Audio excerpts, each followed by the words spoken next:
Jadi hari ini untuk para ibu-ibu, I want to do something special. Nggak bisa nyanyi, nggak bisa gambar yang bagus-bagus, tapi untuk present myself to pay tribute to mothers, ya. Sebelum kita masuk ke firman Tuhan, saya mengajak kita untuk bersama-sama berdoa. Yuk kita berdoa. Bapa di surga, kami mengucap syukur pada sore hari ini kami boleh bersekutu untuk merayakan Mother's Day Tuhan. Kami mau bersyukur sore hari ini Tuhan untuk our moms, ibu-ibu yang Tuhan sudah pakai untuk mengandung dan melahirkan kami, sudah mengorbankan hidupnya supaya kami bisa lahir ke dunia ini Tuhan. Kami mau bersyukur karena Tuhan sudah memakai mereka menjadi alat supaya kami ada di dunia ini. Terima kasih untuk mereka Tuhan. Kami tahu tidak semua mereka sempurna. Kami tahu tidak semua di antara kami punya relasi yang sempurna dengan mereka, tapi Tuhan kami berterima kasih karena mereka adalah alat-alat Tuhan, adalah hamba-hamba Tuhan yang dipakai supaya kami ada di dunia ini. Kami ingin memberkati mereka, khususnya mereka yang masih hidup, kami ingin memberkati mereka, kami ingin mendoakan supaya mereka boleh punya sukacita yang khusus pada hari ini, boleh dikaruniai bahagia, kesehatan, dan perlindungan Tuhan. Kami juga mau menghormati, baik yang masih ada, yang sudah meninggal, mau menghormati mereka untuk semua kasih dan pengorbanan yang mereka sudah berikan pada kami. Terima kasih Tuhan Yesus untuk sebentar firman disampaikan, kami minta Tuhan, pengurapan Tuhan atas semua kami, bagi hamba-Mu, bagi kami semua. Biar firman Tuhan sungguh berbicara kepada kami, membangun kami, menolong kami Tuhan untuk hidup semakin berkenan kepada-Mu. Terima kasih Tuhan Yesus, speak to us, dalam nama Tuhan Yesus. Amin. Saudara sekalian, saya lagi ya, khususnya untuk ibu-ibu, dan secara khusus lagi untuk yang sudah hadir dalam ibadah pada sore hari ini, Happy Mother's Day. Saya sungguh ingin berterima kasih kepada semua ibu-ibu yang ada di jemaat yang ada dalam ibadah pada sore hari ini. Terima kasih, saya honestly want to honor you, want to pay tribute to you. Tentu pada hari ini kita semua setidaknya mengingat satu orang, yaitu ibu kita, ibu yang telah melahirkan kita. Saya selalu mengatakan kepada anak-anak saya, mungkin kata-kata saya ini bisa salah, bisa terlalu berlebihan, tapi saya katakan, kamu bisa lupa sama bapakmu, tapi jangan pernah lupa sama ibumu. Saya bilang gitu. Pada mereka, kamu harus menghormati dia, dan kamu harus taking care dia nantinya. Ya, mungkin kata-kata saya terlalu berlebihan, tapi saya punya alasan untuk itu. Seorang bapak itu bisa memilih untuk bertanggung jawab atau tidak bertanggung jawab kepada anak-anaknya. Seorang ibu juga bisa memilih untuk bertanggung jawab atau tidak bertanggung jawab kepada anak-anaknya. Jadi sama. Tetapi ketika seorang anak lahir, entah ibu itu bertanggung jawab atau tidak, dia sudah mengorbankan hidupnya sendiri, nyawanya sendiri, sampai anak itu lahir setelah kira-kira 9 bulan di dalam kandungannya. Ya, setelah anaknya lahir, ibunya mau tidak bertanggung jawab, itu terserah dia.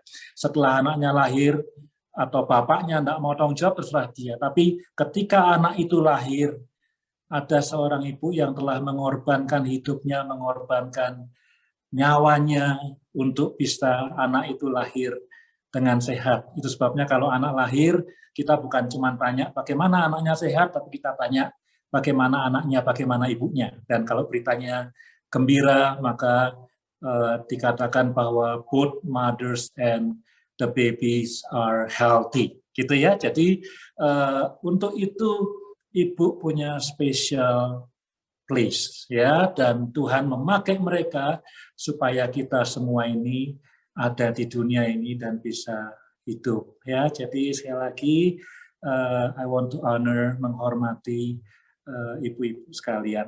Nah, hari ini kita akan belajar dari Injil Markus, ya. Saya atau bukan saya, kita di House for All Nation diberi kebebasan untuk berkhotbah pada Mother's Day dan Father's Day. Jadi bukan dari Injil Markus, tapi saya melihat bahwa Injil Markus yang kita sedang pelajari dan dalami ini sangat relevan untuk ibadah Mother's Day hari ini.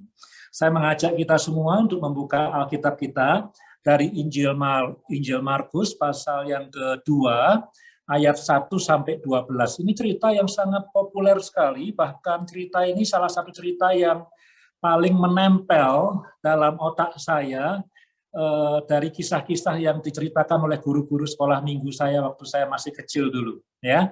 Mari kita membaca bersama Injil Markus pasal yang kedua ayat 1 sampai yang ke-11. Kemudian sesudah lewat beberapa hari, waktu Yesus datang lagi ke Kapernaum, tersiarlah kabar bahwa ia ada di rumah. Maka datanglah orang-orang berkerumun sehingga tidak ada lagi tempat, bahkan di muka pintu pun tidak. Sementara ia memberitakan firman kepada mereka, ada orang-orang datang membawa kepadanya seorang lumpuh, digotong oleh 4 orang. Tetapi mereka tidak dapat membawanya kepadanya karena orang banyak itu. Lalu mereka membuka atap yang di atasnya. Sesudah terbuka, mereka menurunkan tilam tempat orang lumpuh itu terbaring. Ketika Yesus melihat iman mereka, perhatikan, ketika Yesus melihat iman mereka, saya garis bawahi di Alkitab saya, berkatalah ia kepada orang lumpuh itu, hai anakku, dosamu sudah diampuni. Tetapi di situ ada juga duduk beberapa ahli Taurat. Mereka berpikir dalam hatinya, mengapa orang ini berkata begitu? Ia menghujat Allah. Siapa yang dapat mengampuni dosa selain daripada Allah sendiri? Perhatikan, ayat 7 ini, kata-kata ini muncul dalam pikiran para ahli Taurat, dan yang dipikirkan oleh ahli Taurat adalah sesuatu yang benar, bukan sesuatu yang salah. Mereka berpikir seperti ini. Ayat 7 saya baca sekali lagi. Mengapa orang ini berkata begitu? Ia menghujat Allah. Siapa yang dapat mengampuni dosa selain daripada Allah sendiri?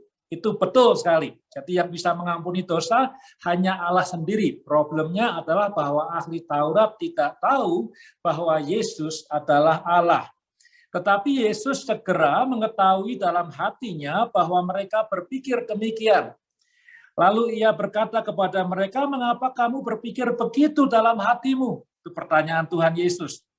Lalu dia melanjutkan, manakah lebih mudah mengatakan kepada orang lumpuh ini, dosamu sudah diampuni, atau mengatakan, bangunlah, angkatlah tilammu, dan berjalanlah. Tetapi supaya kamu tahu bahwa di dunia ini anak manusia berkuasa mengampuni dosa, berkatalah ia kepada orang lumpuh itu, kepadamu kukatakan, bangunlah, angkatlah tempat tidurmu, dan pulanglah ke rumahmu. Dan orang itu pun bangun segera, mengangkat tempat tidurnya, dan pergi keluar di hadapan orang-orang itu. Sehingga mereka semua takjub, lalu memuliakan Allah, katanya, yang begini belum pernah kami lihat. Ini juga kata-kata yang bagus, ya. Saya ingat dulu pernah datang dalam satu KKR kesembuhan, judulnya yang begini belum pernah kami lihat, gitu ya. Wah, itu kata-kata yang luar biasa. Yang begini belum pernah kami lihat. Saudara, ada 3 poin yang saya mau sharingkan. Pertama-tama perhatikan, ini khotbah untuk ibu-ibu loh ya, ini khotbah untuk kita semua, untuk jemaat House for All Nation, semua yang ikut ibadah sore hari ini dan semua nanti yang mendengarkan di YouTube atau di mana saja. Ini khotbah untuk ibu, untuk bapak, untuk semua ya, tapi relevan dengan Mother's Day. Yang pertama, saudara-saudara, dikatakan tadi yang saya katakan di garis bawahi, bahwa setelah Tuhan Yesus melihat iman mereka, maka dia mengatakan kepada orang itu, orang yang lumpuh itu, anakku, dosamu telah diampuni. Beberapa waktu yang lalu, beberapa minggu yang lalu, mungkin sebulan yang lalu, saya pernah khotbah bagaimana Tuhan itu luar biasa. Orang lain mungkin tidak pernah bisa tahu isi hati kita, tapi Tuhan itu peduli dan tahu isi hati kita.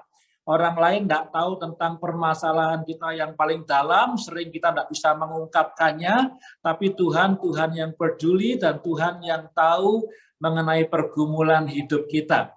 Tapi hari ini bukan itu yang kita mau bahas. Hari ini yang kita mau bahas bukan perasaan kita, bukan pergumulan kita, bukan kesulitan kita, tapi Tuhan melihat iman kita. Tuhan melihat iman dari orang itu, katanya mereka, orang itu dan keempat kawannya yang menurunkan orang itu dari atap rumah ke bawah. Jadi setelah Tuhan melihat iman mereka, iman kelima orang ini, dia mengatakan, anakku, dosamu diampuni.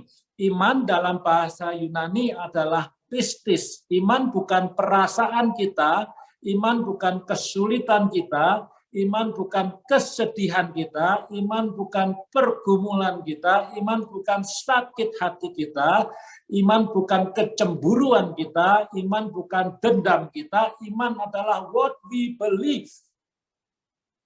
Iman adalah apa yang kita percayai, that's number one, dan number two adalah bagaimana kita mempercayainya. Jadi nomor satu adalah apa yang kita percayai. Kalau yang kita percayai adalah Tuhan bisa menyembuhkan, atau Tuhan bisa mengampuni dosa, atau Tuhan bisa menenangkan badai, atau Tuhan bisa memberi makan 5.000 orang, atau Tuhan itu juru selamat, atau Tuhan itu pencipta dan segala macam, itu semua perlu iman.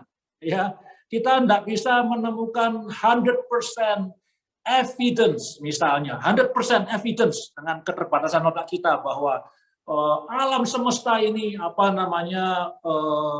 made by God, misalnya ya, dengan 100% evidence material. Otak kita tidak sanggup, ya. Bukannya Tuhan bukan pencipta, tapi otak kita tidak sanggup untuk bisa memahami semua itu. Ya, perlu iman. Bagaimana untuk percaya bahwa Alkitab ini adalah firman Allah. Alkitab ini firman Allah. Tidak pakai otak, ya tentu pakai otak juga, tapi otak kita tidak akan mampu memahami semuanya ini. Perlu iman. Bagaimana bisa percaya bahwa Yesus adalah Tuhan dan satu-satunya juru selamat bagi manusia yang berdosa ini? Perlu iman, dan iman itu dianugerahkan oleh Tuhan. So, iman itu what we believe, dan bagaimana kita mempercayainya. Ya, ada yang percayanya setengah-tengah, ada yang percayanya 3/4, ada yang percayanya 7/8, tapi ada yang percayanya wholeheartedly, sepenuh hati. Begitu ya. Nah, sekarang pertanyaannya, ya, apakah iman yang dimiliki oleh kelima orang ini? Nah, ini pertanyaan kuis. Coba saudara pikirkan. Ya, apa yang dipercayai oleh kelima orang ini? What did they believe? Kebanyakan orang yang khotbah, saya tidak mau salahkan ya, saya bukan orang yang suka menyalah-nyalahkan orang.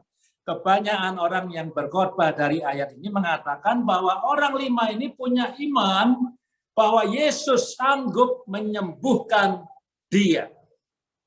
Ya, saudara ya, 5 orang ini percaya bahwa Yesus sanggup menyembuhkan dia. Well, mungkin tidak salah loh. Mungkin tidak salah. Mungkin kelima orang itu percaya bahwa Yesus sanggup menyembuhkan dia.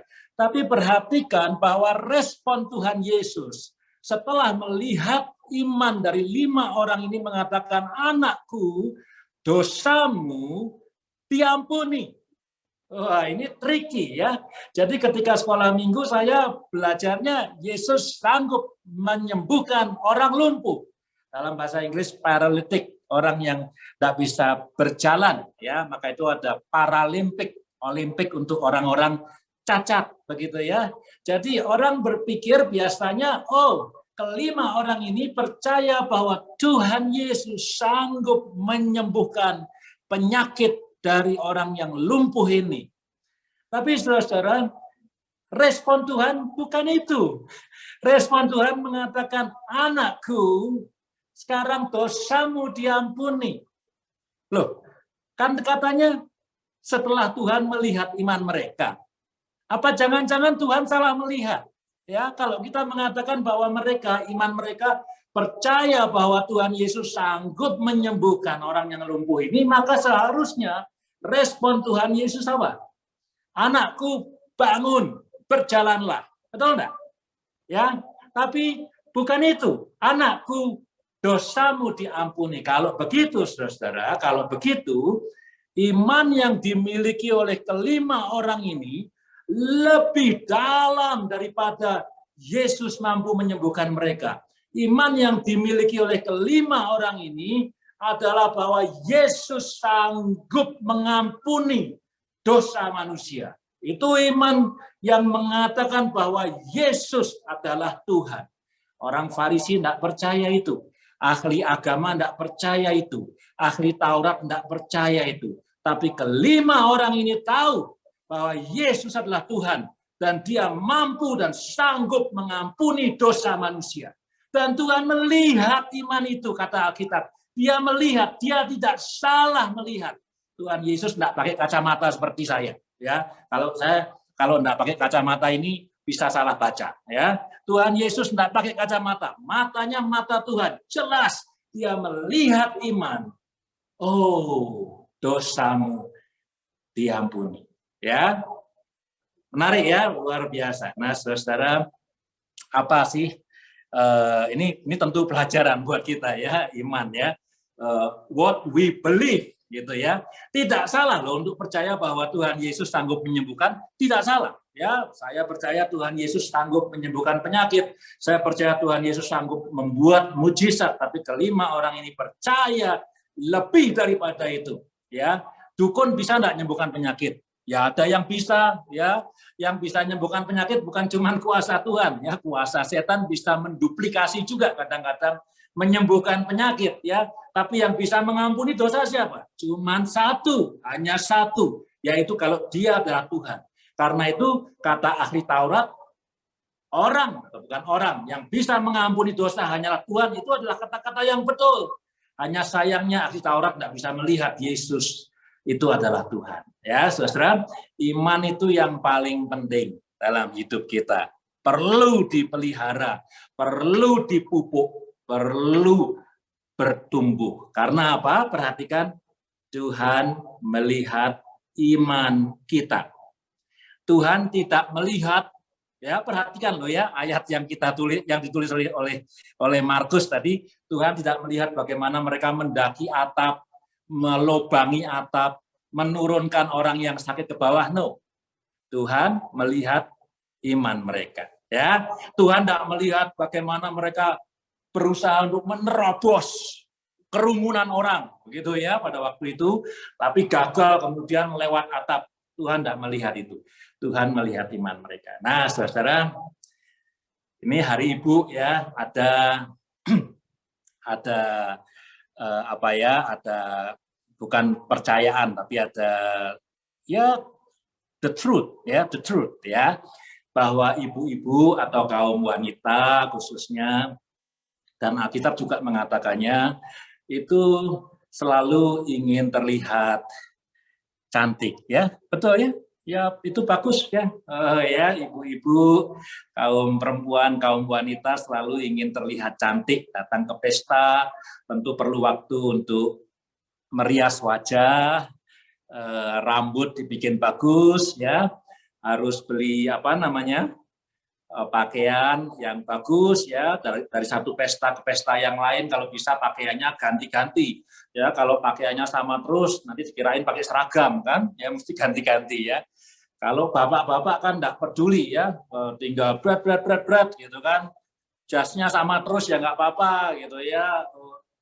Pokoknya seadanya aja gitu ya. Tapi ibu-ibu itu terkenal itu bagaimana Tuhan menciptakan ya, selalu ingin kelihatan cantik, ingin kelihatan rapi, ingin kelihatan bersih, ingin kelihatan menarik. Itu semua hal yang bagus, hal yang natural, hal yang memang bukan sesuatu yang salah. Tapi juga perhatikan bahwa Alkitab kita, khususnya dalam surat Paulus kepada Timotius, itu menasehatkan kepada, juga dalam surat 1 Petrus, kalau masih ingat kita beberapa waktu yang lalu belajar mengenai 1 Petrus, itu menasehatkan supaya kepada perempuan-perempuan tidak sibuk menghiasi penampilan jasmaninya gitu ya, tetapi juga merawat kehidupan rohaninya atau imannya, begitu ya. Tentu sekali lagi, khotbah ini bukan hanya untuk ibu-ibu, tapi untuk semua, untuk bapak dan ibu. Perhatikan bahwa kita boleh melakukan olahraga, ya, ke gym supaya membentuk otot, gitu ya, supaya ada six pack, supaya sehat, boleh. Tapi jangan lupa bahwa ada kesehatan lain yang juga penting, kalau tidak yang lebih penting, yaitu kesehatan rohani, yaitu iman. Ya, at the end, perhatikan, at the end, apakah Tuhan melihat bagusnya otot saya? No. Apakah Tuhan melihat perut saya ada 6 atau 8 pack? No. Apakah Tuhan melihat betapa cantiknya ibu-ibu atau betapa mewahnya perhiasan atau sepatu atau gaya rambut? Bukan. Tuhan melihat apa? Iman. Dan Tuhan memberikan respon dasarnya apa? Iman. Tuhan tidak memberikan respon kepada kita dasarnya karena kita cakep, kita cantik, perhiasan kita bagus. Dasarnya bukan pendidikan kita, bukan otot kita bagus atau badan kita sehat. Dasarnya adalah your faith. Ya, saya bukan mengatakan bahwa apa-apa tergantung kepada kita. Bukan itu. Tapi bagaimanapun juga Tuhan melihat iman kita. Dan iman itu begitu crucial, begitu critical dalam kehidupan Kristen.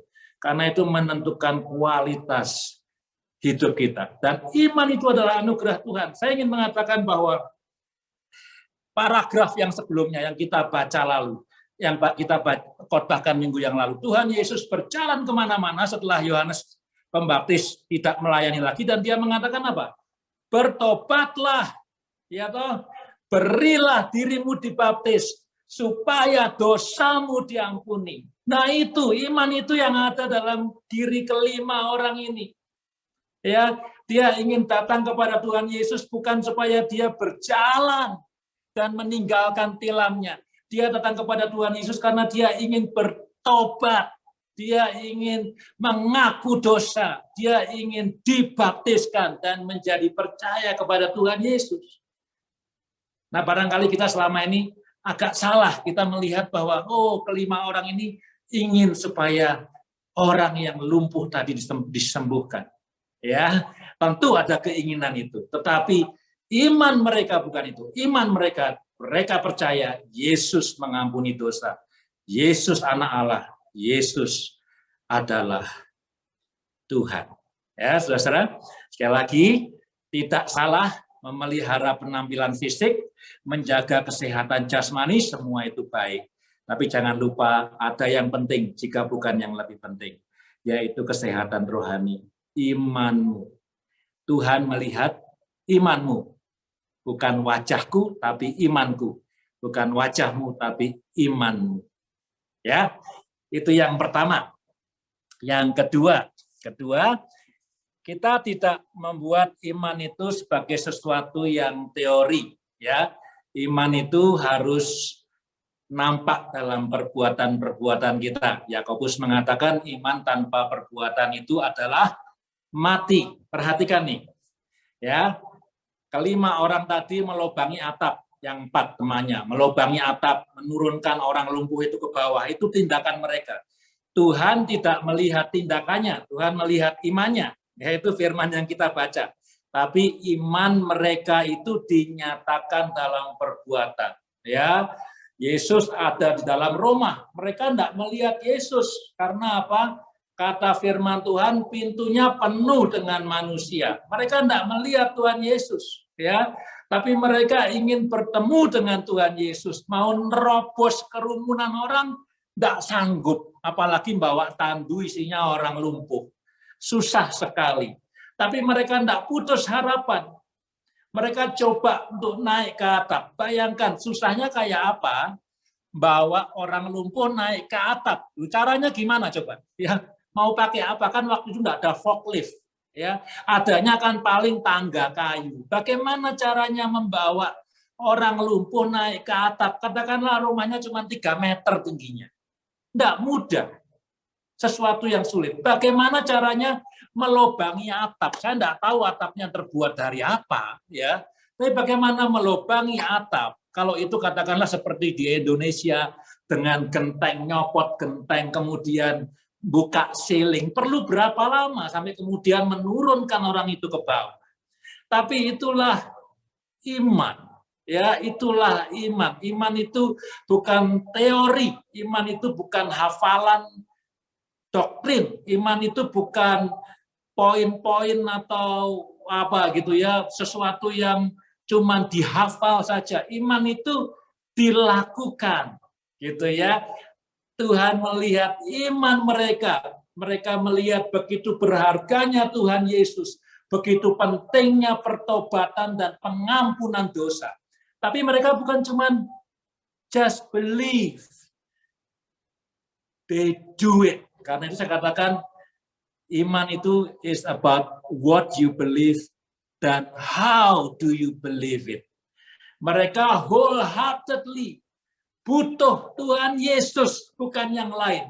Butuh Tuhan Yesus, bukan yang lain. Belakangan ini saudara saya suka nonton satu seri, saudara bisa temu di YouTube, barangkali saudara juga pernah nonton itu ya, dokumenter dari National Geographic, ya. Judulnya adalah judul serinya adalah I Shouldn't Be Alive. Saya seharusnya tidak hidup. Nah, kisah-kisah itu sekitar 45 menit menceritakan orang-orang yang hampir mati bisa di puncak gunung yang tinggi, hampir mati, bisa hampir mati kecelakaan kapal, kemudian terapung-apung di laut lebih dari 24 jam, hampir mati bisa tersesat di hutan Amazon dan segala macam gitu ya. Dan kebanyakan dalam kisah-kisah itu dikisahkan betapa kalau dalam hutan mereka takut akan binatang buas, takut akan ular, yang di Amazon takut sama ular, takut sama jaguar, ya, bahkan pernah berhadapan dengan babi celeng, ya. Mereka takut. Babi celeng itu kalau berkumpul juga menakutkan gitu ya. Yang tersesat di desert, mereka takut ada rattlesnake, mereka takut ada coyote datang begitu ya. Banyak kisah. Kehabisan air, dehidrasi, hampir mati dan segalanya. Tapi dalam beberapa episode ada yang menarik. Mereka mengatakan the biggest enemy itu bukan wildlife. The biggest enemy itu bukan terik panasnya matahari. The biggest enemy itu bukan dinginnya malam hari. The biggest enemy adalah pikiranku sendiri. Kalau aku mulai menyerah, maka habislah hidupku. Aku akan mati. Ya, jadi yang membatasi survival manusia bukan wildlife. Yang membatasi survival manusia bukan matahari yang terik atau tidak ada air. Yang membatasi survival manusia menurut acara-acara itu adalah kalau aku menyerah, then that's the end. Jadi mereka terus berusaha. Mereka mengatakan, aku tidak mau mati seperti ini. Itu kata-kata yang luar biasa, saudara ya. Nah, itulah iman, faith, tidak hanya percaya, tidak hanya believe, but do it wholeheartedly. Tidak pantang menyerah. Itulah spirit dari 5 orang ini. Ya, saya tertarik juga ya kenapa 4 orang ini menolong mereka. Barangkali orang yang lumpuh ini sudah putus asa. Ya, mesti bagaimana lagi? Ya, tapi mereka open. Tapi orang ini open yang lumpuh tadi. Opennya bagaimana? Minta tolong supaya orang lain itu menolong kita. Nah, saudara, perhatikan.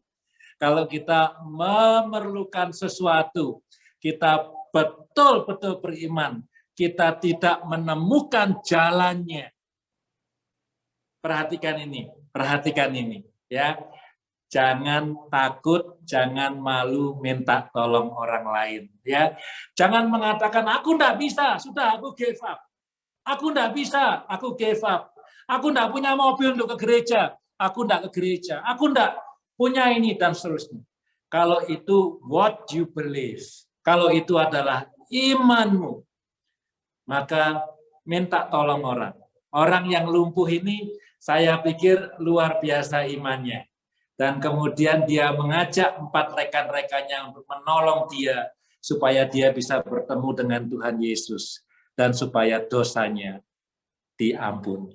Itu yang kedua ya. Jadi yang pertama, Tuhan melihat iman.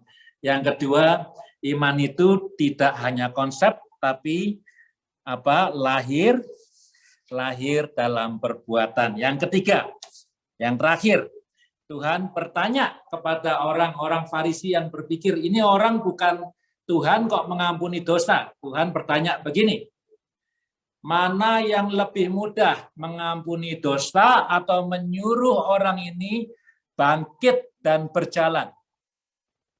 Coba renungkan, anggap pertanyaan ini pertanyaan yang ditujukan kepada kita semua. Lebih mudah mana? Mengatakan dosamu diampuni atau bangun, angkat tilammu dan berjalanlah. Mana yang lebih mudah? Ya, saudara perhatikan ini.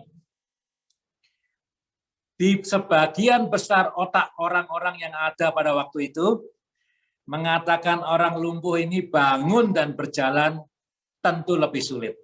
Karena apa? Karena orang yang lumpuh tadi bertahun-tahun tidak pernah berjalan, mereka tahu orang ini cacat, tidak bisa berjalan, diangkat dengan tandu, tiba-tiba bisa berjalan. Jadi kalau misalnya nih, ya saya mengatakan kepada orang itu, bangun dan berjalan, kemudian dia tidak berjalan, kan malu saya, ya malu saya. Jadi saya mesti yakin bahwa saya betul-betul sakti dan bisa membuat orang yang lumpuh itu berjalan, baru saya bisa mengatakan bangun dan berjalan, ya. Tapi kalau saya mengatakan, oh Dek, dosamu diampuni, ya ta? Gampang enggak? Oh ya gampang enggak ngomong, Dek, Tuhan memberkati, kan gampang ya, Tuhan memberkati, ya. Dosamu diampuni gampang. Karena apa? Dosanya dia diampuni atau enggak ada yang tahu kan? Siapa yang tahu? Siapa yang bisa membuktikan bahwa dosa seseorang diampuni atau enggak? Siapa yang bisa membuktikan bahwa seseorang itu diberkati Tuhan atau enggak? Enggak ada. Kita bisa membual dengan bebas dengan mulut kita. Dosamu diampuni, Tuhan memberkati, Tuhan menyertai, jangan takut, Tuhan ada di mana-mana. Ya, enggak ada buktinya kan? Mana buktinya? Enggak ada buktinya. Ya, yang tahu ya cuma Tuhan sama yang diampuni dosanya. Tapi kalau bangun dan berjalan, dia enggak bangun dan dia enggak berjalan, kita bisa dilempari batu.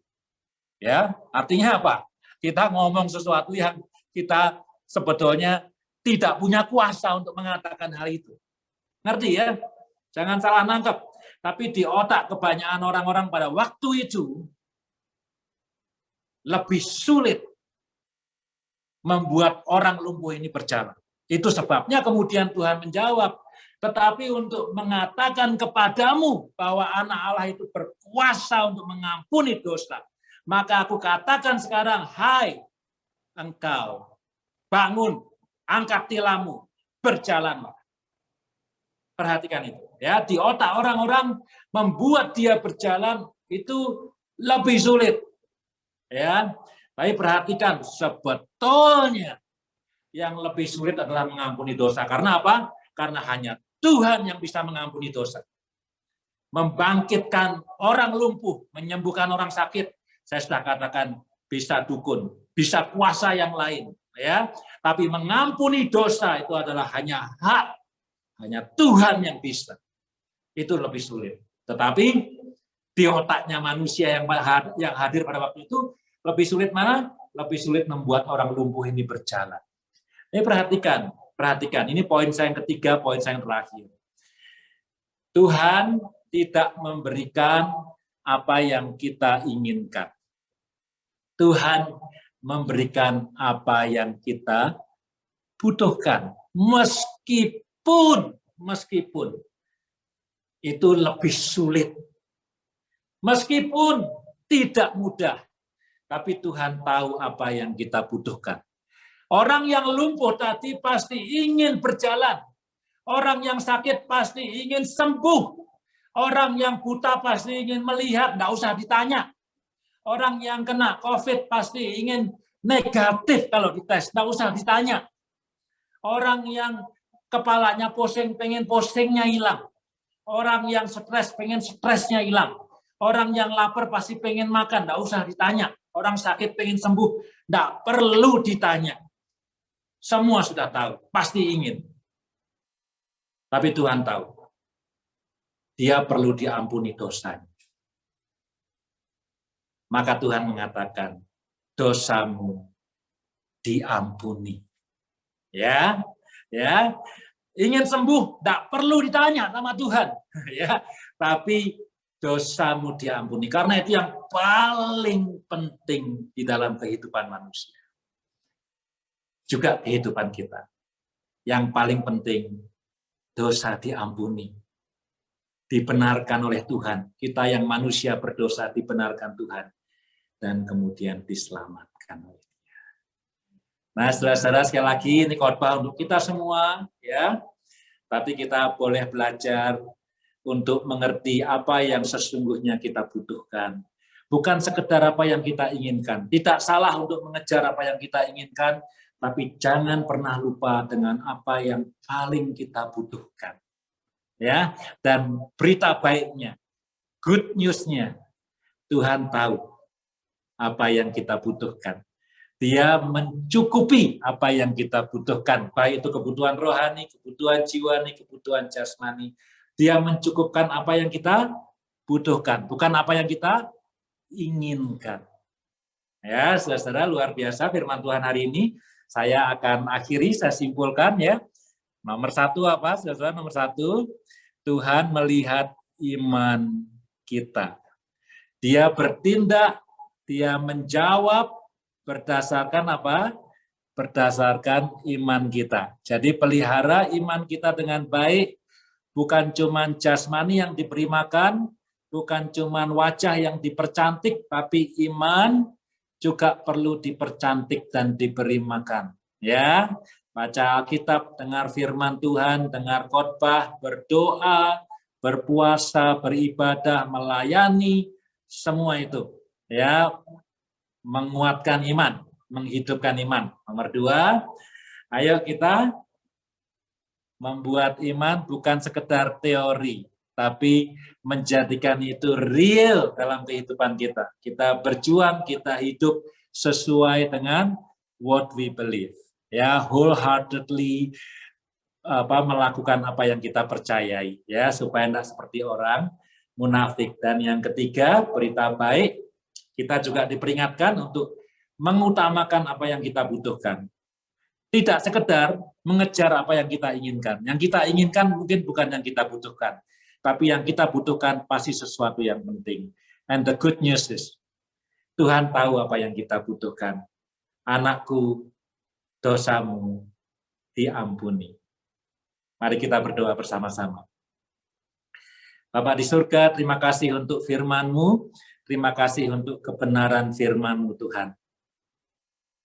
Kiranya firman yang ajaib dan firman yang hidup dan firman yang benar itu boleh tertanam dalam hati kami. Menguatkan iman kami, Tuhan. Menguatkan iman kami. Supaya iman kami menjadi iman yang dinyatakan dalam kehidupan sehari-hari. Bukan iman teori, bukan iman hafalan, tapi iman yang berbuat, iman yang bekerja, iman yang berjuang. dan supaya kami bisa melihat dan melakukan dan mengejar apa yang kami butuhkan, lebih daripada apa yang kami inginkan. Terima kasih Tuhan Yesus. Di dalam nama-Mu kami berdoa dan mengucap syukur. Amin.